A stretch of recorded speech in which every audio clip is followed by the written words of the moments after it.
महाराष्ट्राचा। नमस्कार, मी प्रतिभा। संध्या लाईव्ह मध्ये आपल्या सर्वांचं स्वागत।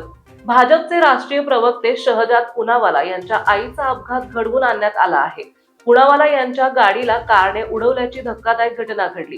सीएनजी पंपावर हा सगळा प्रकार घडला आहे। पंपावर मुद्दामून कार चालकाने शहजाद पुनावाला यांच्या आईला उडवले। याच घटनेचे सीसीटीव्ही फुटेज आता समोर आले असून कार चालकाने अपघात घडवून पळ काढला। भाजपचे राष्ट्रीय प्रवक्ते शहजाद पुनावाला यांच्या आई सीएनजी पंपावर कारची वाट पाहत उभ्या होत्या। त्यावेळी एका कारने त्यांना जोरात उडवले। त्यानंतर कार चालक फरार झाला। पुण्यातील एका सीएनजी पंपावर हा सगळा प्रकार रात्री घडला आहे। पोलिसांनी या कार चालकाला लवकरात लवकर अटक करावी अशी मागणी शहजाद पुनावाला यांनी केली आहे। या अपघातात शहजाद पुनावाला यांच्या आई गंभीररित्या जखमी झाल्यात। त्यांच्यावर रुग्णालयात उपचार सुरू आहेत। या अपघाताचा व्हिडिओ सोशल मीडियावर व्हायरल झालाय। त्यामध्ये कार चालकाने जाणून बुजून शहजाद पुनावाला यांच्या आईला धक्का मारल्याचं स्पष्ट दिसत आहे।